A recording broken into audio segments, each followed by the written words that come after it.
And hello, ladies and gentlemen. Welcome to another road story. Yep, my name's John. I'm been playing in bands since I was about 15, and basically over the years, although I've never become rich and famous, I've just had a lot of fun mucking about, playing local gigs and going all over the country, etc. And like most musicians, you accumulate a sort of like load of stories and incidents and accidents and things that happen to you. So I thought I'd relate to some of you today. This is the fourth one I've done in the series. The first three have proved fairly popular, so comparatively speaking. So yeah. Now, my main band is band called Alien Slash Tin. We're kind of been together 20 years this year. We play kind of a heavy psychedelic stoner rock. Imagine sort of like Hawkwind with a bit of Black Sabbath and, maybe a hint of Pink Floyd chucked in. And also playing a couple of other bands. There's Zob, who's a out-and-out three-piece punk band. And then there's, I'm not playing the band, I write the lyrics for a band called Gravity Wave Riders, who are a kind of gong-esque kind of space outfit. But anyway, again, I had played in previous bands, but again, today's three incidents today, kind of all interrelated, and these all come from Alien Stashed In, and details for the band are going to be down there on YouTube, over that way, I think, was it maybe that way, or Facebook, one of the two. Finger dance for the missus, she likes the finger dance, yay. Anyway, and this one is a little piece I'm going to called Too Much Fighting on the Dance Floor, and was kind of inspired by an incident at last week's Oscars with Will Smith and Chris Rock coming to blows. Now, fights in pubs when you're playing aren't that unusual. Quite often you're sitting up on stage, you're playing away, and you'll see a scuffle breaking out over at the back of the pub or whatever, or, someone being ejected from the club, whatever, But occasionally these incidents kind of, they can actually involve the stage. The first one, quite minor. I was playing at a place called the Backpackers Bar in Glastonbury. It was a kind of youth hostel that had a kind of pub in the base, on the kind of ground floor. I used to have bands on there, and we used to play there. And, we normally went down quite well. And, but there was one particular time we played there, there was a bloke who was absolutely bevied up. And he decided that he was going to jump on stage and start screaming into my microphone. And, now, I'm not one of these precious kind of my stage, no one gets on it kind of musicians, but, there were a lot of people enjoying the gig, and this guy was wrecking it for everybody. A couple of times he jumped up and we pushed him off, and about the third or fourth time he did it, it was simultaneously, it was Dave Seaward on the other guitar at the time. He jumps up between the two of us, and we both go with the headstocks, bang! And he gets two guitar headstocks either side of his head, where he kind of, that's the point he kind of decides to not jump up on stage anymore, and then the bar staff usher him out the building. And we had a good laugh about it and carried on. Now, a more serious incident, a more kind of bizarre incident took place a year or two later. Again, this was still with Dave, was still the guitar. And we were playing at a place called the Cross Rifles, I believe, in Bridgewater. Now, it's the first time we've been to this venue, and the last time we ever went to this venue. Not that we didn't want to return, just that the venue closed. I think it's reopened since, but it got closed by the police because for being a bit of a trouble spot. But we got this booking, Cross Rifles in Bridgewater, and I think it was one of the ones that Dave booked rather than me. And we turn up at this pub. Now, Bridgewater's a sort of town in Somerset. It's about 40 miles outside Bristol. Nice, pleasant drive across the Somerset levels to get there. And pulled up outside, and it's one of these kind of big old pubs on the edge of the town. And we, as we're loading in, setting up, the landlord comes up and introduces himself, and he's a fair enough fella. And he said something that kind of made me kind of go, what? He said, basically, he said, if it kicks off, which is quite likely to do, just keep playing and we'll deal with it. So, now I didn't know at the time that this pub had a terrible reputation for trouble. Don't know why, but it was one of these pubs that, if it didn't have a fight in it on the end of a Friday or Saturday night, it was a quiet one. Well, we do our first set and no problem. And while we're having to get the beers in for the second set, the atmosphere in the pub's changed from just the normal people in the pub watching the band kind of thing. Up at the back of the bar, there's an atmosphere beginning to develop. There's some of the locals are looking at each other and dogging each other up and muttering under their breath. And I remember thinking, well, maybe it's about to kick off. We go on stage for our second set, and we're about 3 numbers in, and I can remember the track we were playing when it kicked off. A song we only ever did once or twice. We were doing the old classic Morning Dew. Back then, we used to do kind of the odd cover, just normally when we're playing pub gigs. Just the kind of, because you're playing the original material all the time, you can lose a pub audience. So we used to drop a few covers in for the other bit. Doing Morning Dew, walk me out in the morning dew, my baby. We're doing that one. And then all of a sudden, there's something goes smash as someone picks up a bottle, breaks it on the bar, and tries to basically do the broken bottle at someone else in the pub. At that point, the whole pub erupts. Now, I know that I'm taking that a lot of you have seen the classic music movie, The Blues Brothers. The bit where they're playing in the country bar with the chicken wire around the stage, with everyone roughhousing and beer and glasses flying. It was like that, minus the chicken wire. A couple of thrown objects came towards the stage, but overall, we were ending up providing the soundtrack for a massive bar fight, which went on for about 25 minutes while we finished our set. Sometimes it will die down and it will flare up again. People were being thrown out and coming back in. The police weren't called. Apparently, this was normal for the Cross Rifles in Bridgewater on a Saturday night. But anyway, we finished the set, and by the time we finished, it's calmed down in the pub. We've gone down fairly well, considering we were just kind of providing the soundtrack for a punch-up. But, we go down quite well. And we get paid, the landlord apologises, and he does offer to book us again. And we said, yeah, we'll be up for that. Because we found the whole incident quite entertaining. We then go to take the gear out to the van. And the car park, that's where the fight's gone. The whole car park is full of people. I don't know who was on whose side. They're just people lamping the crap out of each other. And we're trying to get our gear across the car park to the pub. Now, this is where it gets weird. While they're fighting, we're trying to hump amps, and we had our own PA and that at the time. We're trying to get all the gear out and the drum kit, etc. There are people kind of hitting each other, and they're noting us trying to come through, stopping fighting, moving out of our way so we could get the gear across. And the moment we've gone past, piling into each other again.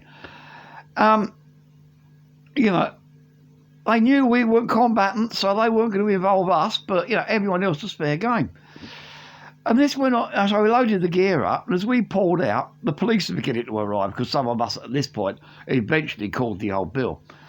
And when I think it was when Dave went to get back in touch with the pub about getting us back there for another gig, he found out that the place had its licence suspended. Don't know if it's still open or not. I've got to give it a look. Although I've got a vague feeling it might be one of these kind of carvery type restaurant, gastro pubs now. But yeah, interesting event. Now, the next little incident in this fighting on the dance floor thing takes us back to Llanelli. Yes, I know in these stories the town of Llanelli shows up a fair bit, but we played over there a lot, and we had a lot of fun over there. Hence the reason why the stories keep coming. Now, this particular evening, we were back at the Casbah, and it's our regular kind of stomping ground over there. There was, we used to make a whole day of it. We would take a wander over, sort of like mid-afternoon, take a slow drive over, stop for a tea on the way, motorway service station or a Greasy Spoon cafe somewhere. Rolled into Nestle about tea time. We had an arrangement with the Casbah where we could drop our gear in the pub. Then we'd have an evening, and if it was a nice summer's day, we'll go down, because the Nestle is sort of on the coast. We'll go and have a wander around the harbour, wander around the town. There was a place called Mr. Chicken, which was a fried chicken parlour, which is something that's going to come up in another story in the future when I'm talking about dodgy food on the road. We'll go to Mr. Chicken. We'll have normally chicken nuggets with roast potatoes. They were lovely. But wander back. Because it was this was a nightclub rather than a pub venue. Although the doors opened at about 9:30, it didn't really pick up until the pub started emptying at 11. In which case, then everyone would then go drink up in something like the Masons or the Kilkenny Cat or the Met Bar and head over to the Casbah, because they had a licence till 3 in the morning. And so the live music used to start about midnight. So we would have plenty of time to get a few beers in, socialise, just kick back and enjoy ourselves. Well, this particular night,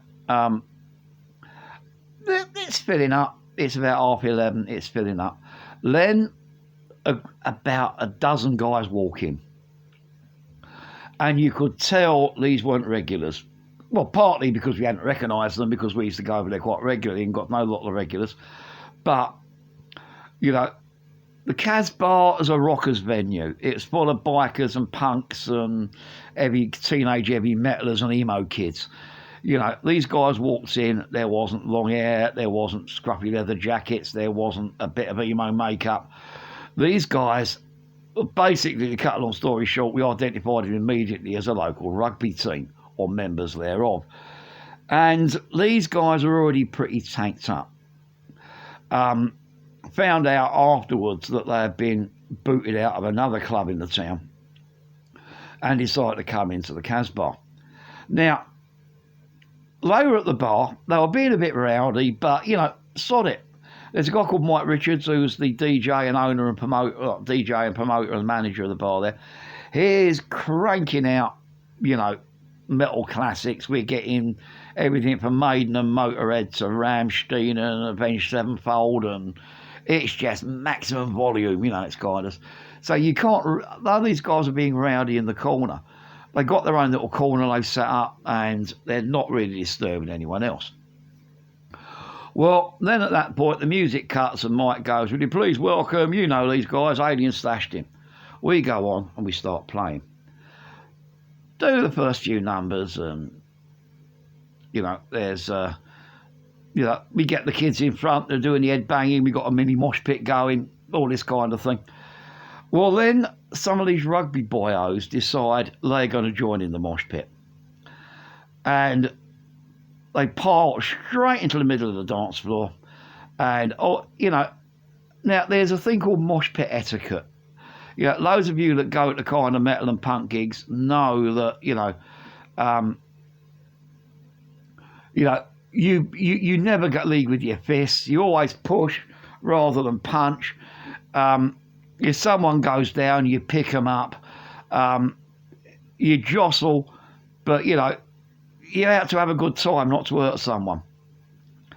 Well, these blokes, obviously, put it this way, there's a band around this area, Bristol Bath band called Hacksaw. They've had a similar incident. They wrote a song about it called what was it, Amateur in the Pit, about people in mosh pits that don't know what they're doing. And these guys were just being nasty and violent. They were knocking people left, right, and centre. Some of the locals are fighting back, and the security are trying to move in to get them. At this point, one bloke gets pushed by one of his mates, and the Kaz part was kind of, the stage was kind of steps. There was about long, wide, narrow steps leading up onto the main part of the stage. And what I used to do, I used to set the mic up on the kind of half up these steps, so it gave the whole kind of visual, looking at the band, a kind of two-tier approach. Or three-tier, because you used to have a drum riser at the back as well. Anyway, this guy comes flying up, he hits the microphone, and the microphone gets fired back right into my mouth. Maximum force. It feels like I've just been punched. I've got a cut across my lip there, and it hurts. I kind of back off and go, oi! So then the guy sort of goes, come on then, come on! Well, I'm not a violent person. Far from it. But I've spent the last couple of minutes watching these arseholes beating up some of our fans, having a bit of a rough time. And I'd already said calm it down in the front row before that particular number. And all that did was kind of stir them up a bit more. So at this point, I take the guitar off, pick up the mic stand, scream, come on then, you beeper, and starts walking, and basically start menacingly walking towards this bloke. I was fully intending to wrap a mic stand right round his head. I see movement beside us. John Gord, our guitarist, has taken his guitar off and he's holding it by the neck like a club, and he's joining me as we're walking into the dance floor.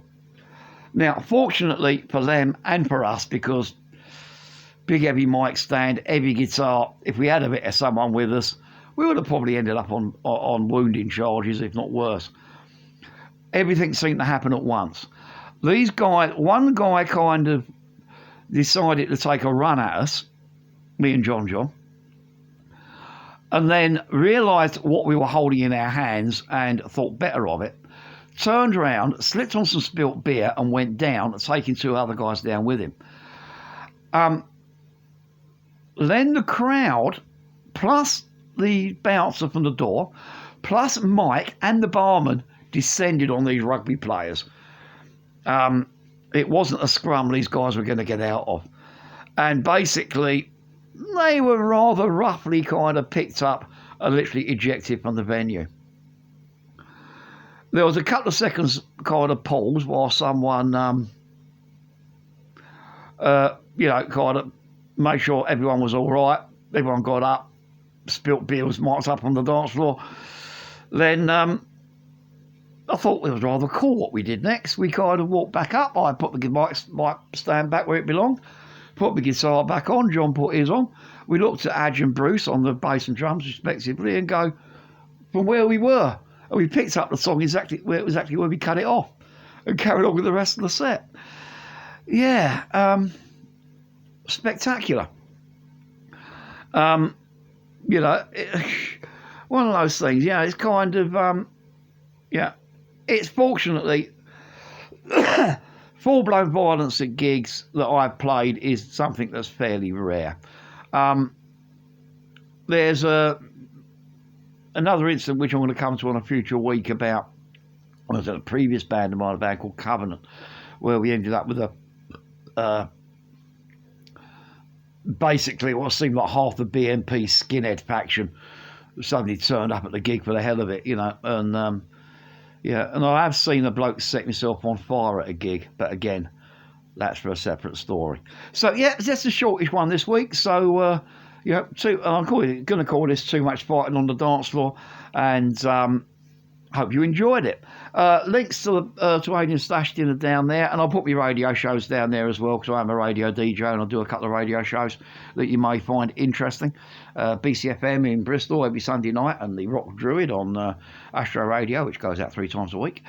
And yeah, so if you like, please like and share, and do all the kind of things. Subscribe if you subscribe, so when know when the next one's coming out. Bell icon as well. And yeah, and I'll be back next week, or maybe the week after, with yet another road story. So, yeah, until then, loves you all, and I'm out of here. Bye.